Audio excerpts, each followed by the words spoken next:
meus amigos, minhas amigas, como é que vocês estão? Sejam bem-vindos a mais um episódio, hoje eu tô gaguejando, do estudo do Livro dos Médiuns. Que legal! Hoje nós estamos no capítulo 3º, que vai falar sobre o método, né? Lembrando que o Livro dos Médiuns é justamente quase uma receita para como a gente deve proceder nas consultas ao mundo espiritual. E sim, você pode fazer isso, qualquer um pode fazer isso, não precisa ficar fazendo 2, 3 anos de curso em lugar nenhum, porque o mundo espiritual é apenas um mundo espiritual. Desde que a gente saiba o que está fazendo, não tem problema nenhum em fazer. Então esquece os filmes de terror, as baboseiras que se falam e até mesmo o terrorismo que algumas casas espíritas colocam, que você precisa de uma faculdade de 5 anos para começar a praticar a mediunidade. Não é bem assim. Para você que é médium, você sabe muito bem que você vive isso a vida inteira. Então, desde que você estude e saiba muito bem o que está fazendo, você pode fazer e experimentar, assim como Kardec fez e nos estimula a todos a fazermos, tá? Então, esse Livro dos Médiuns é justamente para isso que ele serve. Então, vamos sem demora estudar aí este capítulo do método.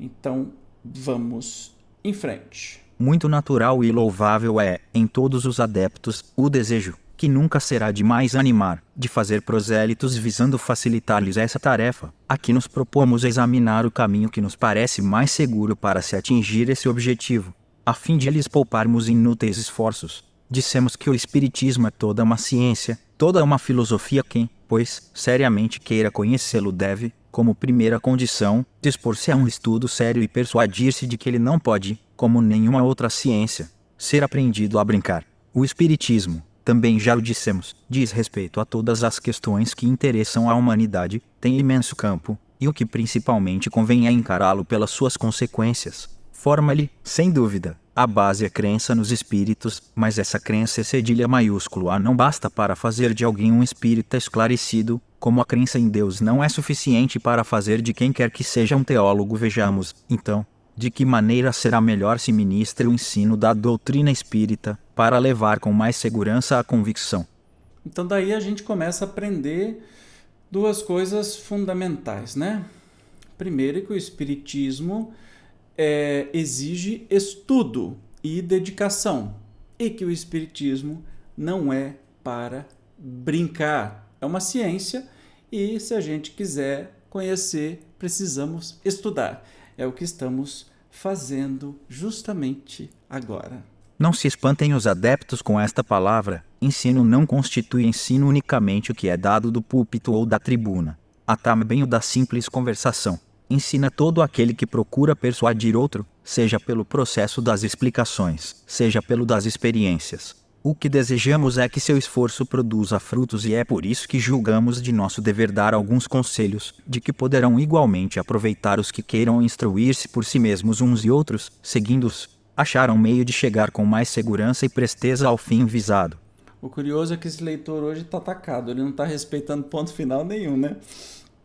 Mas viu o que eu falei há pouquinho tempo atrás? É preciso responsabilidade, mas isso não está circunscrito. Você pode estudar sozinho o Espiritismo, ou melhor, estude aqui comigo, porque nós estamos estudando junto. Eu vou explicando o que eu entendo, não sou dono da razão e nem dono do conhecimento, portanto, estamos estudando juntos e estudando juntos para compreendermos melhor as manifestações espirituais, as manifestações mediúnicas, a sua própria mediunidade, a sua própria mediunidade, que são características que nasceram com a gente e basta que a gente estude e estude profundamente, não brinque, para que a gente possa ter mais produtividade, sei lá, e ser mais feliz, se entendendo como é que funciona o mundo espiritual. Então vamos para frente. É crença geral que, para convencer, basta apresentar os fatos. Esse, com efeito, parece o caminho mais lógico. Entretanto, mostra a experiência que nem sempre é o melhor, pois que a cada passo se encontram pessoas que os mais patentes fatos absolutamente não convenceram a que se deve atribuir isso ao que vamos tentar demonstrar. No Espiritismo, A questão dos espíritos é secundária e consecutiva, não constitui o ponto de partida. Este é precisamente o erro em que caem muitos adeptos e que, a miúde, os leva a insucesso com certas pessoas, não sendo os espíritos senão as almas dos homens. O verdadeiro ponto de partida é a existência da alma. Ora, como pode o materialista admitir que, fora do mundo material, vivam seres, estando crente de que, em si próprio, tudo é matéria? Como pode crer que, exteriormente à sua pessoa, há espíritos? Quando não acredita ter um dentro de si, será inútil acumular-lhe diante dos olhos as provas mais palpáveis, contestá-las a todas, porque não admite o princípio. Gente, esse negócio de falta de vírgula do mocinho aqui tá me deixando cabrunhado. Mas, legal. Por enquanto nós estamos numa descrição, né, que Kardec está fazendo aqui, sobre como é que a gente vai convencer o outro que existe espírito. Se a pessoa acredita em espírito, se não acredita que a própria pessoa é um espírito, né? Então, vamos lá, vamos entender o que ele quer nos levar aqui. Tem certas coisas que eu não preciso explicar, então a gente vai passar mais rapidamente, tá? Todo ensino metódico tem que partir do conhecido para o desconhecido. Ora, para o materialista, o conhecido é a matéria. Parte, pois, da matéria e tratai, antes de tudo, fazendo que lhe a observe, de convencê-lo de que há nele alguma coisa que escapa às leis da matéria. Numa palavra, antes que o torneis espírita, cuidai de torná-lo espiritualista. Mas, para tal, muito outra é a ordem de fatos a que se há de recorrer, um ensino muito especial que deve ser dado por outros processos. Falar-lhe dos espíritos, antes que esteja convencido de ter uma alma, é começar por onde se deve acabar. Porquanto não lhe será possível aceitar a conclusão, sem que admita as premissas antes, pois, de tentarmos convencer um incrédulo, mesmo por meio dos fatos, cumpre nos certifiquemos de sua opinião relativamente à alma, isto é, cumpre verifiquemos se ele crê na existência da alma, na sua sobrevivência ao corpo, na sua individualidade após a morte. Se a resposta for negativa, falar-lhe dos espíritos seria perder tempo. Eis aí a regra. Não dizemos que não comporte exceções neste caso, porém, haverá provavelmente outra causa que o torna menos refratário. Então, se a gente quiser ajudar alguém e falar, até muito comum, né, ajudar alguma pessoa que tem mediunidade, mas que não acredita nisso, e às vezes tem muito medo disso, a primeira coisa, assim, se acredita que a gente vive depois dessa vida, que você tem uma alma, que você tem um espírito, se essa pessoa não acredita, larga a mão, porque não tem jeito de ajudar. É disso que se trata este trecho do Livro dos Espíritos aqui. Mas vamos continuar para entender onde é que o Kardec está querendo chegar. Entre os materialistas, importa distinguir duas classes. Colocamos na primeira os que são por sistema nesses, não há dúvida, a negação absoluta, raciocinada a seu modo. O homem, para eles, é simples máquina, que funciona enquanto está montada, que se desarranja e de que, após a morte, só resta a carcaça.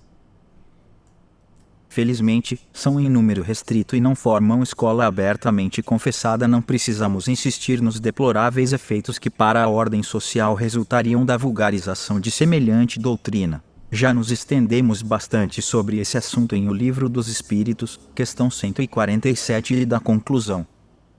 Ele já falou isso, realmente a gente já estudou isso no Livro dos Espíritos. A gente pode, falando sobre os que não acreditam em nada, que acham que o homem é só isso mesmo, e que morreu, tá acabado, né? E que ele diz assim, que bom que não é a maioria estas pessoas. Quando dissemos que a dúvida cessa nos incrédulos diante de uma explicação racional, excetuamos os materialistas extremados. Os que negam a existência de qualquer força e de qualquer princípio inteligente fora da matéria, a maioria deles se obstina por orgulho na opinião que professa, entendendo que o amor próprio lhe impõe persistir nela. E persistem, não obstante todas as provas em contrário, porque não querem ficar por baixo com tal gente. Nada há que fazer, ninguém mesmo se deve deixar iludir pelo falso tom de sinceridade dos que dizem, fazei que eu veja, e acreditarei. Outros são mais francos e dizem sem rebuço, ainda que eu visse, não acreditaria. Ele está aconselhando, como eu disse aqui, o Livro dos Médiuns é meio que um manual de instruções da mediunidade e tudo mais. Ele está dizendo aí sobre como a gente vai proceder com pessoas que não acreditam, já que a mediunidade se dá com pessoas, não só com você, mas com outras pessoas, né? Especialmente comunicações. Então você vai ter que lidar com outras pessoas e pessoas que não acreditam. Não tem jeito, essa primeira classe dos materialistas extremos não tem jeito de dialogar e nem se perde tempo de ficar tentando convencê-los do que quer que seja, ok? Isso é manual de instrução, meu povo. A segunda classe de materialistas, muito mais numerosa do que a primeira, porque o verdadeiro materialismo é um sentimento antinatural, compreende os que o são por indiferença, por falta de coisa melhor, pode-se dizer não são deliberadamente o que mais desejam é crer, porquanto a incerteza lhes é um tormento. Há neles uma vaga aspiração pelo futuro, mas esse futuro lhes foi apresentado com cores tais, que a razão deles se recusa a aceitá-lo, daí a dúvida e, como consequência da dúvida, a incredulidade. Esta, portanto, não constitui neles um sistema. Assim sendo, se lhes apresentardes alguma coisa racional, aceitam-na pressurosos. Esses, pois, nos podem compreender, visto estarem mais perto de nós do que, por certo, eles próprios o julgam. Aos primeiros não falei-os de revelação, nem de anjos, nem do paraíso. Não vos compreenderiam, colocai-vos, porém, no terreno em que eles se encontram e provai-lhes primeiramente que as leis da fisiologia são impotentes para tudo explicar. O resto virá depois. Então essa segunda turma de incrédulos são aqueles que são incrédulos porque aquilo que explicaram para eles, do céu, do inferno, por exemplo, são tão absurdos que eles, não é que eles não querem acreditar, é que é tão absurdo que a sua lógica não permite que eles acreditem nessa conto da carochinha que a gente vê. Estamos estudando aí no livro Céu e Inferno, a gente vê quanto isso é absurdo mesmo. Então estes materialistas, ateus, não acreditam naquele Deus ou naquelas coisas apresentadas. Então dá para conversar com essa turma, sim. De outra maneira se passam as coisas, quando a incredulidade não é preconcebida, porque então a crença não é de todo nula, há um germen latente, abafado pelas ervas mais, e que uma centelha pode reavivar é um cego a quem se restitui a vista e que se alegra por tornar a ver a luz, é um náufrago a quem se lança uma tábua de salvação. Hoje o mocinho está lendo tudo horrivelmente, mas tudo bem, deve ser temperatura, se está chovendo, enfim. Então, realmente, essa segunda turma aí, que não acredita, diz não acreditar em nada, é porque só se apresentou absurdos. E quando você traz a luz da doutrina espírita, que é pela lógica, tudo faz sentido. É como uma centelha que bota fogo em uma fogueira que você acha que estava apagada. Eu estou dizendo de mim mesmo porque eu era católico e todas as verdades católicas, os dogmas, etc. e tal, não fizeram mais sentido e minha fé ruiu sozinho, não me revoltei com ninguém e eu deixei de acreditar até em Deus. Então eu passei um ano mais ou menos ateu de Deus e que existisse alguma coisa, mas naquela ânsia de que teria algo mais, porque eu sempre fui muito ativo e com um relacionamento muito próximo de Deus, mas a fé católica ruindo, parece que aquele Deus não existia mais, até que a centelha, que foi o Espiritismo, que eu conheci muito por acaso, que não tem nada acaso no mundo, né? Me trouxe de volta e virou minha vida de cabeça para baixo e tudo passou a fazer sentido. Então, Kardec está falando exatamente da minha pessoa aqui. Ao lado da dos materialistas propriamente ditos, há uma terceira classe de incrédulos que, embora espiritualistas, pelo menos de nome, são tão refratários quanto aqueles referimos. Nos aos incrédulos de má vontade, a esses muito aborreceriam terem que crer, porque isso lhes perturbaria a quietude nos gozos materiais, temem deparar com a condenação de suas ambições, de seu egoísmo e das vaidades humanas com que se deliciam, fecham os olhos para não ver e tapam os ouvidos para não ouvir. Lamentá-los é tudo o que se pode fazer. Jesus, quanta categoria de incrédulo, né? Eu, nessa fase, eu era incrédulo, não materialista, né? Mas era incrédulo porque tudo aquilo que eu acreditei desmoronou.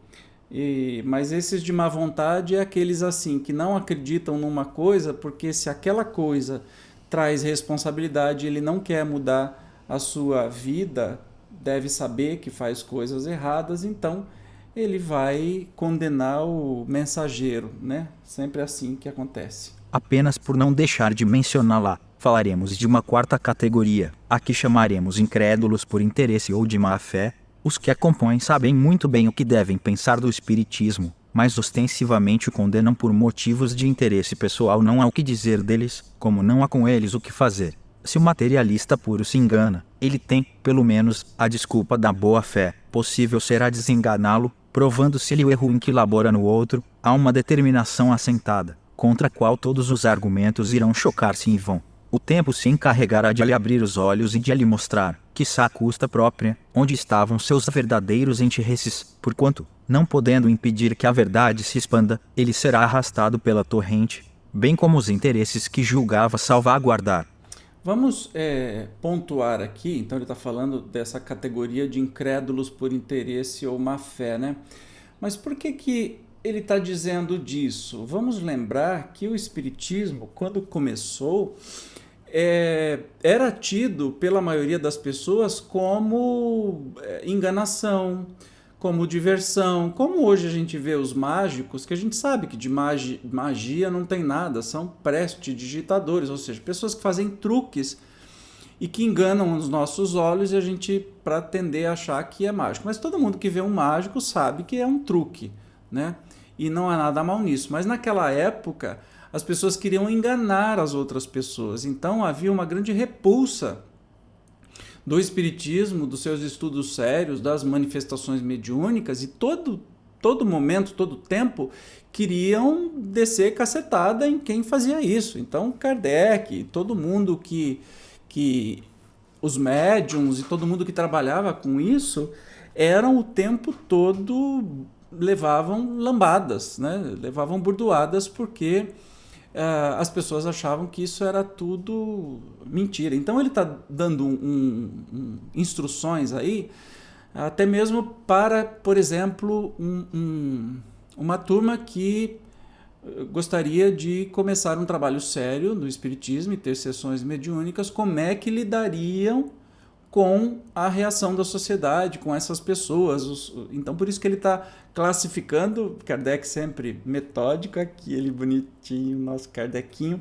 sempre metódico, está ensinando como é que você lida com cada tipo de incrédulos aí, para você não ficar perdendo seu tempo, né?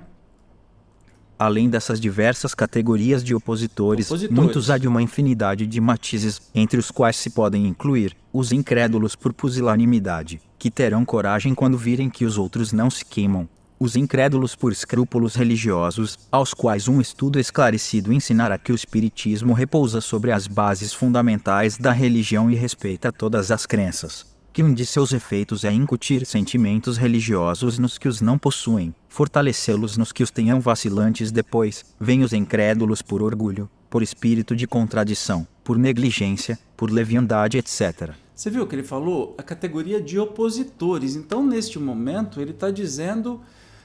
Kardec era fantástico. Ele está dizendo assim, ó, o que você vai encontrar aí? E você que é médium, você não tem opositores assim na sua própria família? Especialmente se ela for católico, evangélico, que evangélico acha que espiritismo é tudo do capeta, né? Não é assim? Então você tem... O Kardec está ensinando a gente aí a lidar com a nossa própria família, com as pessoas que estão do nosso lado aí, que talvez não vão entender se eu começar um trabalho sério numa casa espírita, ou fazer uma sessão mediúnica, né? Então olha que fantástico, ele começa do começo nos preparando a todos para lidar com estes tipos de opositores e de incrédulos. Isso é a coisa mais linda do mundo.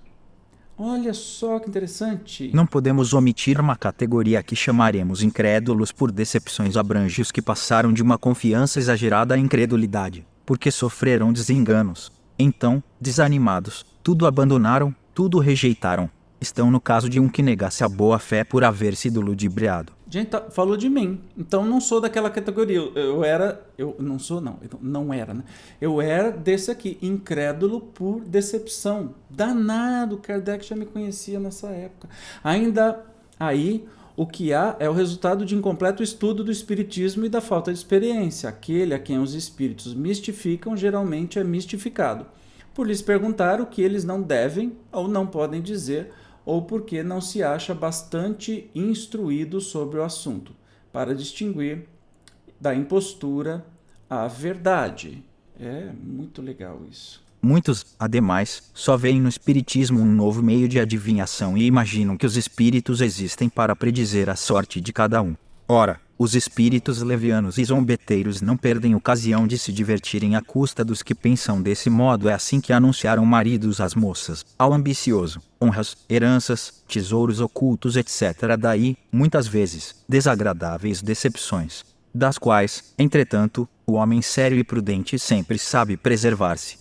Lembrando, né, a gente estuda o espiritismo não se dá a essas futilidades, tá? Kardec já estava falando, né? Quem eu vou casar? Aí o espírito responde. Certamente esse espírito é um zombeteiro e está querendo tirar uma, né? Tá fazendo você de palhaço. A manifestação é legítima? Certamente é legítima, mas o espírito não é quem diz ser, porque os espíritos sérios, eles não se submetem a esse tipo de coisa. E a gente já vai aprendendo aqui com o Kardec. Uma classe muito numerosa, a mais numerosa mesmo de todas, mas que não poderia ser incluída entre as dos opositores, é a dos incertos. São, em geral, espiritualistas por princípio. Na maioria deles, há uma vaga intuição das ideias espíritas, uma aspiração de qualquer coisa que não podem definir. Não lhes falta aos pensamentos senão serem coordenados e formulados. O espiritismo lhes é como que um traço de luz, a claridade que dissipa o nevoeiro. Por isso mesmo o acolhem pressurosos, porque ele os livra das angústias da incerteza. Percebe que há diversos tipos de opositores, na verdade, assim, de pessoas que não acreditam no espiritismo e que você vai utilizar de uma atitude para conversar com eles. Então, Kardec é fantástico, né? Esse é muito legal, dos incertos. Na verdade, eles desejam que essa verdade, que o espiritismo cai como uma luz para eles. Engraçado, agora eu estou em dúvida se eu sou daqueles decepcionados, se eu sou dos incertos. Parece que faz tanto que eu fui. Isso faz mais de 20 anos, mas que eu fui. Se, daí, projetarmos o olhar sobre as diversas categorias de crentes, depararemos primeiro com os que são espíritas sem o saberem propriamente falando. Estes constituem uma variedade ou um matiz da classe precedente sem jamais terem ouvido tratar da doutrina espírita, possuem o sentimento inato dos grandes princípios que dela decorrem, e esse sentimento se reflete em algumas passagens de seus escritos e de seus discursos, a ponto de suporem, os que os ouvem, que eles são completamente iniciados. Numerosos exemplos de tal fato se encontram nos escritores profanos e sagrados, nos poetas, oradores, moralistas e filósofos, antigos e modernos. É lindo demais isso, né? Tem muita gente que é espírita antes do espiritismo ter sido criado, porque já intuíram os filósofos, oradores, poetas, né?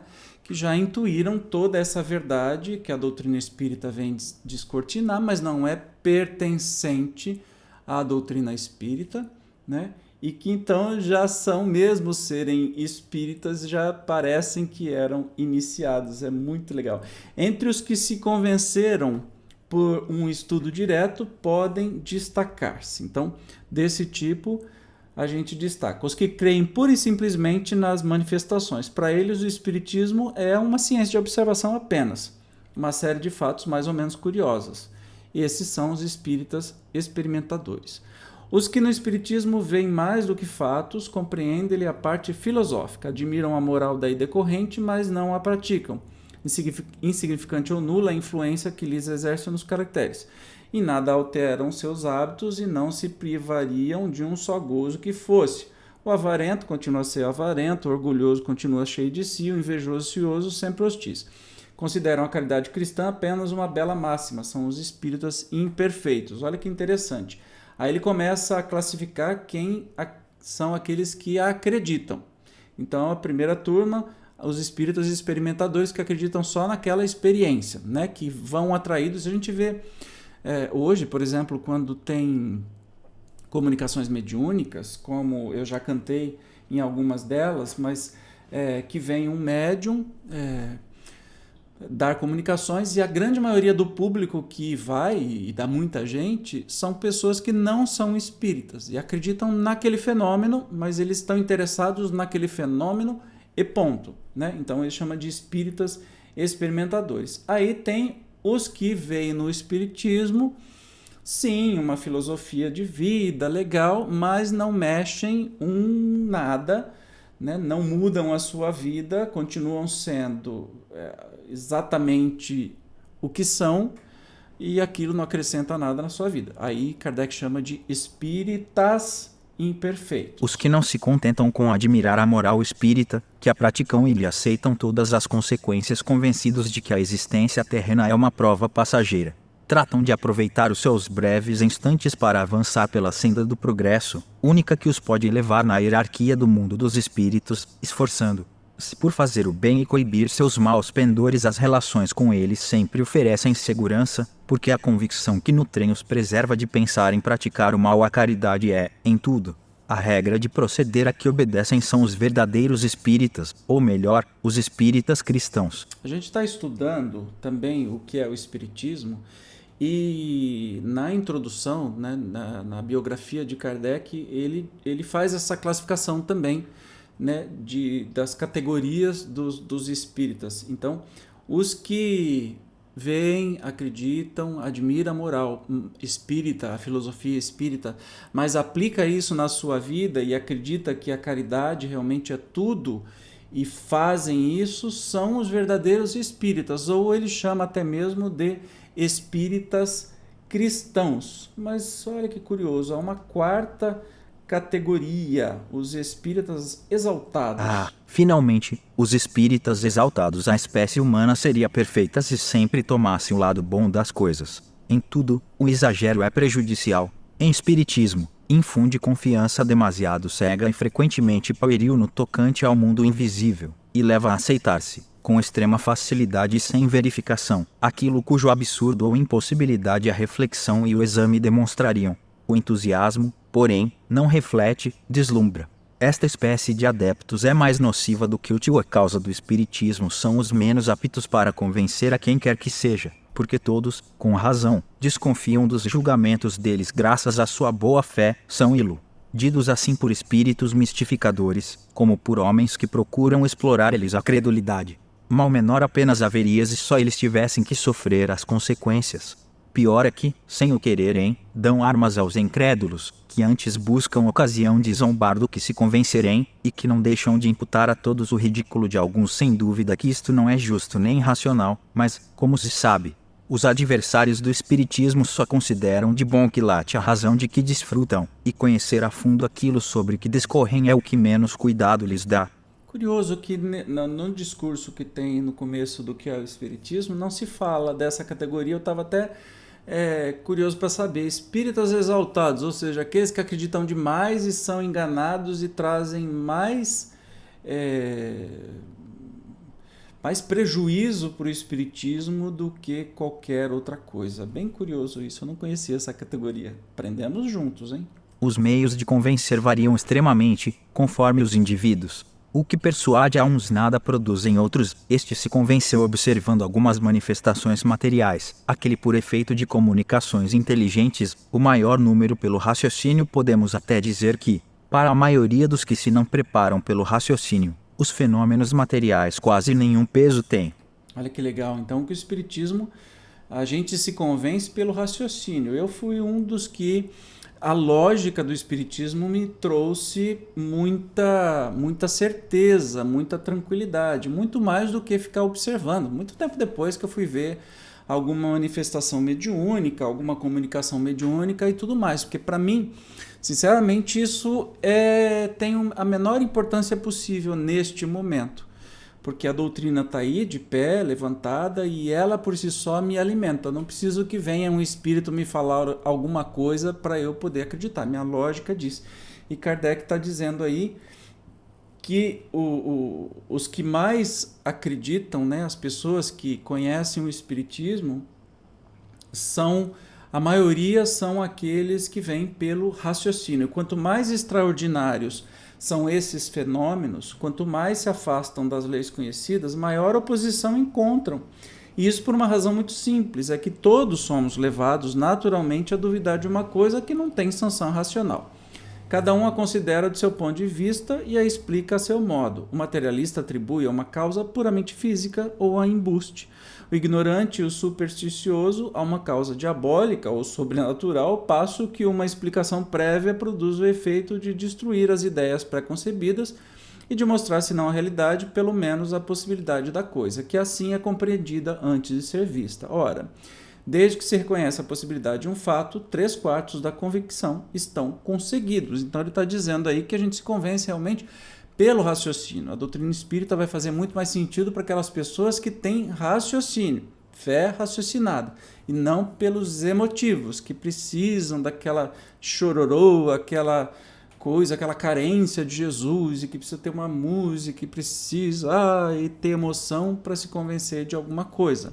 Tudo bem, tá tudo certo, cada um tem o seu tempo, mas o Espiritismo convence e faz mais sentido pela lógica e pelo entendimento. Mas continuemos aqui, então. Convirá se procure convencer um incrédulo obstinado. Já dissemos que isso depende das causas e da natureza da sua incredulidade. Muitas vezes, a insistência em querer persuadi-lo leva a crer em sua importância pessoal, o que, a seu ver, constitui razão para ainda mais se obstinar com relação àquele que se não convenceu pelo raciocínio, nem pelos fatos, a conclusão a tirar. Se é que ainda lhe cumpre sofrer a prova da incredulidade, deve-se deixar à providência o encargo de lhe preparar circunstâncias mais favoráveis. Não faltam os que anseiam pelo recebimento da luz, para que se esteja a perder tempo com os que a repelem. Ou seja, a gente não tem que ficar insistindo com quem não está preparado para querer entender. Dirigi-vos, portanto, aos de boa vontade, cujo número é maior do que se pensa, e o exemplo de suas conversões, multiplicando-se, mais do que simples palavras, vencerá as resistências. O verdadeiro espírita jamais deixará de fazer o bem, lenir corações aflitos, consolar, acalmar desesperos, operar reformas morais. Essa a sua missão. É nisso também que encontrará satisfazer cedilha maiúsculo O real. O Espiritismo anda no ar, difunde-se pela força mesma das coisas, porque torna felizes os que o professam quando o ouvirem repercutir em torno de si mesmos, entre seus próprios amigos. Os que o combatem por sistema compreenderão o insulamento em que se acham e serão forçados a calar-se, ou a render-se. Lembrando que são recomendações para, por exemplo, se você quer montar um grupo mediúnico com pessoas que ainda não conhecem o Espiritismo e querem estudar com você, né? Então você vai convencer ou vai conversar com pessoas que estejam com a boa vontade. Como você que está aí do outro lado, com a sua boa vontade estudando comigo. Eu não estou te forçando a nada, não estou te convencendo a nada, simplesmente a sua lógica, a sua razão está dizendo que tudo isso que a gente estuda faz sentido, entendeu? Para, no ensino do Espiritismo, proceder-se como se procederia com relação ao das ciências ordinárias, preciso fora passar em revista toda a série dos fenômenos que possam produzir-se, começando pelos mais simples, para chegar sucessivamente aos mais complexos. Ora, isso não é possível, porque possível não é fazer-se um curso de espiritismo experimental, como se faz um curso de física ou de química nas ciências naturais, opera-se sobre a matéria bruta, que se manipula à vontade, tendo-se quase sempre a certeza de poderem regular seus efeitos. No Espiritismo, temos que lidar com inteligências que gozam de liberdade e que a cada instante nos provam não estar submetidas aos nossos caprichos. Cumpre, pois, observar, aguardar os resultados e colhê-los à passagem. Daí o declaramos abertamente que quem quer que se blasone de os obter à vontade não pode deixar de ser ignorante ou impostor. Daí vem que o verdadeiro Espiritismo jamais se dará em espetáculo e nem subirá ao tablado das feiras. Então, o estudo espírita, especialmente sobre as manifestações, né, que nós estamos falando sobre isso, o Livro dos Médiuns é um guia, uma receita de bolo de como fazer as coisas. Então, uma coisa é você estudar, outra coisa é você experimentar. E não tem jeito de ser um curso exato sobre espiritismo, porque a gente não está lidando com a água que é sempre a água, ou algum material que é sempre aquele material. Nós estamos lidando com pessoas também do outro lado que podem fazer qualquer coisa. Então é impossível você ter um curso que siga ensinando direitinho. A gente tem que entender o máximo possível para poder lidar com situações novas que acontecem o tempo todo. Há mesmo qualquer coisa de ilógico em supor-se que espíritos venham a exibir-se e submeter-se a investigações, como objetos de curiosidade. Portanto, pode suceder que os fenômenos não se deem quando mais desejados sejam, ou que se apresentem numa ordem muito diversa da que se quereria. Acrescentemos mais que, para serem obtidos, precisa-se fazer a intervenção de pessoas dotadas de faculdades especiais e que estas faculdades variam ao infinito, de acordo com as aptidões dos indivíduos. Ora, sendo extremamente raro que a mesma pessoa tenha todas as aptidões, isso constitui uma nova dificuldade, porquanto mister seria ter-se sempre à mão uma coleção completa de médiums, o que absolutamente não é possível. De novo, está reiterando aí o que a gente acabou de falar, né? Que não dá para fazer experiência e obter os mesmos resultados, porque não é uma ciência tão exata, é uma ciência de observação. O meio, aliás, muito simples, de se obviar a este inconveniente consiste em se começar pela teoria. Aí todos os fenômenos são apreciados, explicados, compreende-se a sua possibilidade e se sabe em que condições podem produzir-se.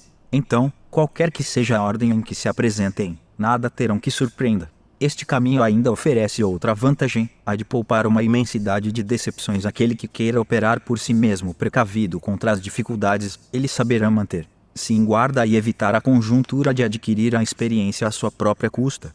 Ele acabou de falar o que é para fazer, em vez de se esperar um curso nas manifestações, que se estude amplamente, é o que estamos fazendo, para entendermos de tudo antes de nos atrevermos a fazer as experimentações, as comunicações, sem ter uma base. Porque quando essas comunicações acontecerem, a gente tem o estudo de base que nos fornece os meios de agir, não cair em ciladas e tudo mais. Isso é bem bacana. Ser-nos-ia difícil dizer quantas pessoas que, desde quando começamos a ocupar-nos com o espiritismo, hão vindo ter conosco e quantas delas vimos que se conservaram indiferentes ou incrédulas diante dos fatos mais positivos e só posteriormente se convenceram, mediante uma explicação racional. Quantas outras que se predispuseram à convicção pelo raciocínio, quantas, enfim, que se persuadiram, sem nada nunca terem visto, unicamente porque haviam compreendido. Falamos, pois, por experiência e, assim, também, é por experiência que dizemos consistir o melhor método de ensino espírita em se dirigir àquele que ensina, antes à razão do que aos olhos. Esse é o método que seguimos em nossas lições e pelo qual somente temos que nos felicitar. Muito bacana, né? Kardec, ele fazia métodos de ensino, né? Então, ele vem nos trazer o meio mais seguro de caminhar aí. Estudar. Estudar, estudar. Ainda outra vantagem apresenta o estudo prévio da teoria, a de mostrar imediatamente a grandeza do objetivo e o alcance desta ciência. Aquele que começa por ver uma mesa girar, ou a bater, se sente mais inclinado ao gracejo, porque dificilmente imaginará que de uma mesa possa sair uma doutrina regeneradora da humanidade. Temos notado sempre que os que creem antes de haver visto, apenas porque leram e compreenderam, longe de se conservarem superficiais, são, ao contrário, os que mais refletem, dando maior atenção ao fundo do que à forma, veem na parte filosófica principal, considerando como acessórios fenômenos propriamente ditos. Declaram então que, mesmo quando estes fenômenos não existissem, ainda ficava uma filosofia que só ela resolve problemas até hoje insolúveis, que só ela apresenta a teoria mais racional do passado do homem e do seu futuro. Ora, como é natural, preferem eles uma doutrina que explica as que não explicam, ou explicam mal. Quem quer que reflita compreende perfeitamente bem que se poderia abstrair das manifestações, sem que a doutrina deixasse de subsistir. As manifestações a corroboram, confirmam, porém não lhe constituem a base essencial. O observador criterioso não as repele, ao contrário, aguarda as circunstâncias favoráveis que lhe permitam testemunhá-las. A prova do que avançamos é que grande número de pessoas, antes de ouvirem falar das manifestações, tinham a intuição desta doutrina, que não fez mais do que lhes dar corpo, conexão às ideias. Muito interessante. Tem coisas que eu não tenho como explicar, ou não tenho por que explicar, então a gente segue adiante, tá? Vamos lá, porque está ficando muito grande esse estudo, então até o mocinho, você percebeu que está lendo, ele não respeita, ele está engolindo todos os pontos final, então ele está querendo, acho que tem que pegar um ônibus para ir embora. Demais, fora inexato dizer-se que os que começam pela teoria se privam do objeto das observações práticas, pelo contrário, não só lhes não faltam os fenômenos, como ainda os de que eles dispõem têm, aos seus olhos, maior peso mesmo do que os que pudessem vir a operar-se em sua presença. Referimo-nos aos copiosos fatos de manifestações espontâneas, de que falaremos nos capítulos seguintes. Raros serão os que delas não tenham conhecimento, quando nada, por ouvir dizer. Outros conhecem algumas, consigo mesmo corridas, mas aqui não prestaram quase nenhuma atenção. Cedilha maiúsculo ou a teoria lhes vem dar a explicação. E afirmamos que esses fatos têm grande peso, quando se apoiam em testemunhos irrecusáveis, porque não se pode supô-los devidos a arranjos nem a conivências, mesmo que não houvesse os fenômenos provocados, nem por isso deixaria de haver os espontâneos, e já seria muito que ao espiritismo coubesse apenas lhes oferecer uma solução racional. Assim, os que leem previamente reportam suas recordações a esses fatos, que lhes apresentam como uma confirmação da teoria. Então está dizendo que quanto mais estudarmos antes, muito mais simples vai ser lidar na hora das experimentações, das comunicações. Singularmente se equivocaria, quanto à nossa maneira de ver. Quem supusesse que aconselhamos se desprezem os fatos pelos fatos foi que chegamos à teoria. É certo que para isso tivemos de nos consagrar a assíduo trabalho durante muitos anos e de fazer milhares de observações. Mas, pois que os fatos nos serviram e servem todos os dias, seríamos inconsequentes conosco mesmo se lhes contestássemos a importância, sobretudo quando compomos um livro para torná-los conhecidos de todos. Dizemos apenas que, sem o raciocínio, eles não bastam para determinar a convicção, que uma explicação prévia, pondo termo às prevenções e mostrando que os fatos em nada são contrários à razão, dispõe o indivíduo a aceitá-los. Pois é, claro que Kardec está dizendo aí porque a doutrina foi construída em cima dos fatos, né? Ele não está menosprezando os fatos, mas já que os fatos por si só não conduzem a muita coisa, e sim precisam do nosso raciocínio, como a doutrina já foi escrita, então que a gente estude tudo aquilo para poder entender os fatos e saber interpretá-los. Fatos são as comunicações, ok? Tão verdade é isto que, em 10 pessoas completamente novatas no assunto, que assistam a uma sessão de experimentação, ainda que das mais satisfatórias na opinião dos adeptos, 9 sairão sem estar convencidas e algumas mais incrédulas do que antes, por não terem as experiências correspondido ao que esperavam. O inverso se dará com as que puderem compreender os fatos, mediante antecipado conhecimento teórico. Para estas pessoas, a teoria constitui um meio de verificação, sem que coisa alguma as surpreenda, nem mesmo um insucesso, porque sabem em que condições os fenômenos se produzem e que não se lhes deve pedir que não podem dar assim, pois a inteligência prévia dos fatos não só as coloca em condições de se aperceberem de todas as anomalias, mas também de apreenderem um sem número de particularidades, de matizes, às vezes muito delicados, que escapam ao observador ignorante. Tais os motivos que nos forçam a não admitir, em nossas sessões experimentais, senão quem possua suficientes noções preparatórias para compreender o que ali se faz, persuadido de que os que lá fossem, carentes dessas noções, perderiam o seu tempo, ou nos fariam perder o nosso. Talvez aí você compreenda o porquê que as sessões mediúnicas são fechadas, né? Acho que ficou bem claro. Porque precisa de estudo, senão você levaria de 10 pessoas que você leva, 9 não se convenceriam que aquilo, vão achar que tudo é encenação, que tudo é falso, etc e tal, e mais problema trariam do que qualquer outra coisa. Então, claro que Kardec vem sabiamente aqui nos indicar que isso seja, que as pessoas estudem antes para compreender depois, e não que vão só por diversão. Lembra, sempre muitos estudos. Aos que quiserem adquirir essas noções preliminares pela leitura de nossas obras, aconselhamos que leia nesta hora. Então, primeiro, o que é o Espiritismo, que é uma brochura de 100 páginas, contém sumária exposição dos princípios da doutrina espírita, no apanhado geral dessa, permitindo ao leitor aprender-lhe o conjunto dentro de um quadro restrito. Em poucas palavras, ele lhe percebe o objetivo e pode julgar ao seu alcance. Aí se encontram, além disso, respostas às principais questões ou objeções que os novatos se sentem naturalmente propensos a fazer.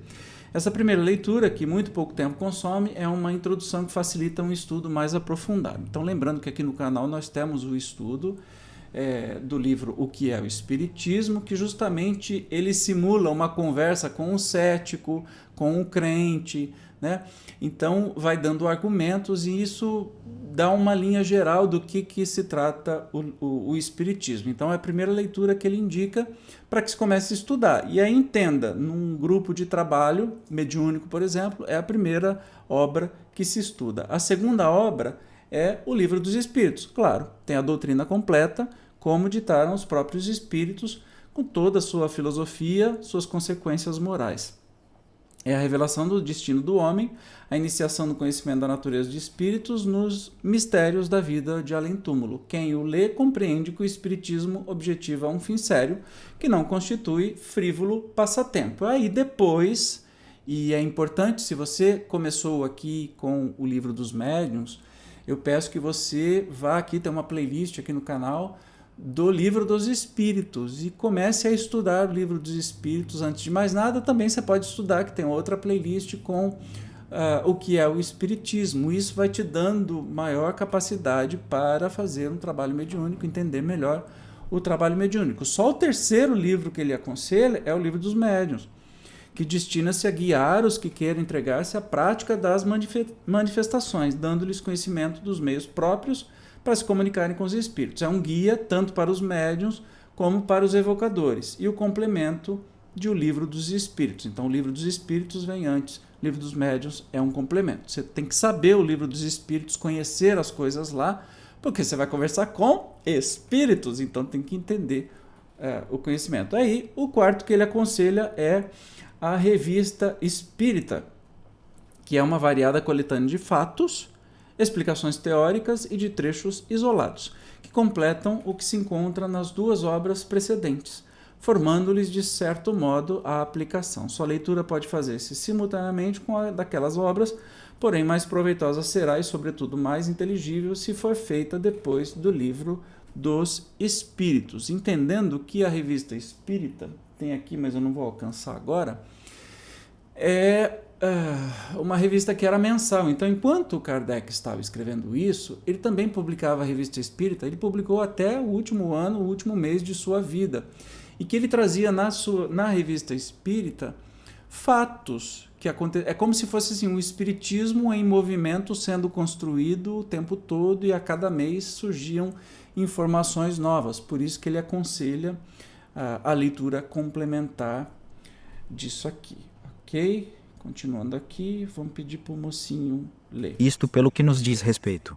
Os que desejem tudo conhecer de uma ciência devem necessariamente ler tudo o que se acha escrito sobre a matéria, ou, pelo menos, o que haja de principal, não se limitando a um único autor. Devem mesmo ler o pró e o contra, as críticas como as apologias, inteirar-se dos diferentes sistemas, a fim de poderem julgar por comparação.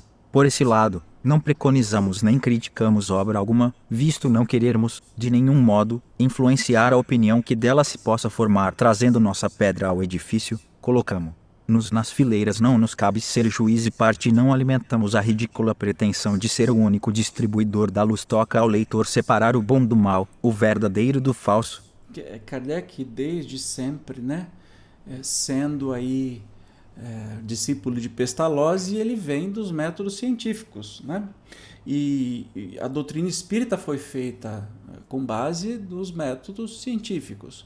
E ele diz assim, olha, se você quiser conhecer a fundo, ele deu dicas, claro que tem outras obras fundamentais do espiritismo, mas ele deu dicas para que você tenha maior conhecimento para poder fazer as suas sessões mediúnicas, seu trabalho mediúnico, de uma maneira sem surpresas. Mas se você quiser conhecer a ciência a fundo, não é para estudar só as obras da doutrina espírita, e sim tudo aquilo que fala sobre isso. Então ele abre e ele diz assim, olha que coisa mais linda, não nos cabe ser juiz e não alimentamos a ridícula pretensão de ser o único distribuidor da luz. Isso é genial, isso é humildade, isso é realmente, isso torna maior ainda. Aí diz, cabe a você, leitor, separar o bom do mal, o verdadeiro do falso. É assim que a ciência funciona. E é libertador não ter alguém que aponte o dedo para sua cara dizendo isso aqui é assim, isso aqui é assado. Você, como ser inteligente da criação, é que faz o seu juízo das coisas. Bom, hoje foi grande, né? Não se esqueça de se inscrever aqui no canal, porque muita gente que assiste os vídeos não é inscrito. Será que você é um deles? Não custa, rapidinho aí, clique em inscrever-se e clique nos sininhos aí, né? Assim você vai ficar sabendo sempre quando tiver vídeo novo. Todo dia tem vídeo novo aqui no canal, onde estudamos juntos a doutrina espírita. Posso contar com você? E se puder um pouquinho mais, por favor, clique no botão Seja Membro e ajude o canal a crescer um pouco mais. Obrigado, nos encontramos então no próximo episódio em que estamos estudando o Livro dos Médiuns. Tchau!